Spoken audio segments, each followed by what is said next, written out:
Herkese merhaba. Bugün orijinal tarifiyle falafel ve tahin sos hazırlayacağız. Hemen başlayalım. Bir gün önceden 2 su bardağı nohutu yıkayıp ıslatacağımız kaba alalım. Üzerini fazlasıyla geçecek kadar soğuk su ekleyelim ve bir gün bekletelim. Hava sıcaklığına bağlı olarak yazın buzdolabında, kışın oda sıcaklığında bekletebilirsiniz.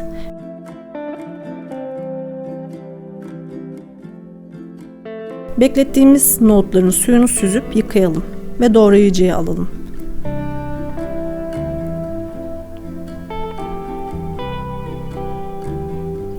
Islak kum tanesi görünümü alması gerekiyor. Doğrayıcıdan geçirdikten sonra karıştırma kabına alalım.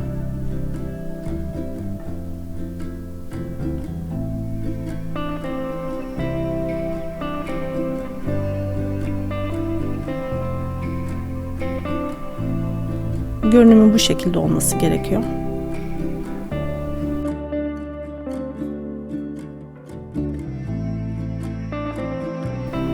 Kabaca doğradığımız bir büyük kuru soğanı, 3 diş sarımsak, yarım demet maydanoz ve 1/4 demet miktarında taze kişnişi doğrayıcıya alıp öğütelim.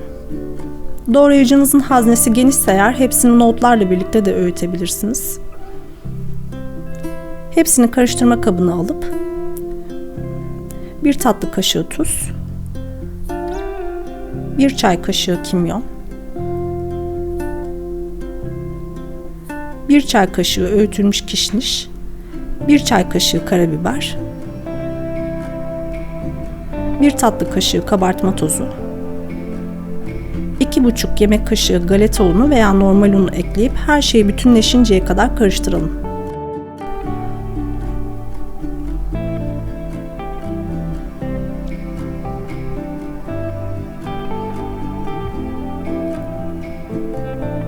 Daha sonra üzerini streç filmle kapatıp yarım saat veya 1 saat kadar buzdolabında bekletelim.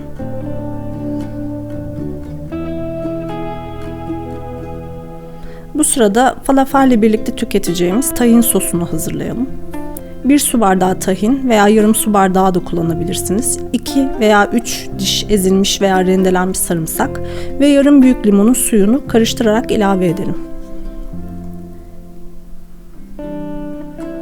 Yarım çay kaşığı tuzu ekleyelim ve bütünleşene kadar karıştıralım. Kıvamı limon suyundan dolayı koyulaşacaktır. Kontrollü şekilde ılık su ekleyerek kıvamını açalım. Ben yaklaşık 1 su bardağının 4'te 3'ü kadar ılık su kullandım. Size de kontrollü şekilde eklemenizi tavsiye ederim. Kıvamı hafif akışkan hale gelince sosumuz hazır demektir.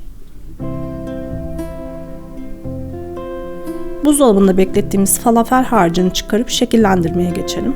1 yemek kaşığı kullanarak avucumuza aldığımız falafeli istediğimiz şekle getirelim. Derin yağda kızartacaksanız eğer tam yuvarlak bir şekil verebilirsiniz. Ben geniş bir tabada biraz daha az miktarda yağla kızartmak istedim. Yeteri miktarda sıvı yağı orta yüksek ateşte ısıtıp falafelleri kızartmaya başlayalım. Yağ miktarı falafellerin yarısını alacak şekilde ayarladım ben. Kahverengi ve çıtır forma gelene kadar her bir tarafını yaklaşık 3-4 dakika kadar orta ateşte kızartalım. Kızaran tarafları çevirelim ve kontrolü bırakmadan kızartmaya devam edelim. Bu ölçülerle 28 adet falafel elde etmiş oldum. Lavaş veya salata ile servis edebilirsiniz. Her iki şekilde de mutlaka tahin sosla tüketmenizi tavsiye ederim. Tahin sosunun üzerine isteğe bağlı olarak sumak ekleyebilirsiniz.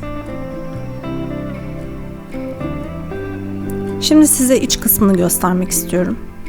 İçi yeşil, dışı çıtır bir görünüm olması gerekiyor. Deneyecek olanlara şimdiden afiyet olsun. Tarifin malzemelerini ve miktarlarını açıklamalar kısmında bulabilirsiniz. İzlediğiniz için teşekkür ederim. Videoyu beğenip kanalıma abone olmayı unutmayın lütfen. Yorumlarınızı merakla bekliyorum. Hoşça kalın.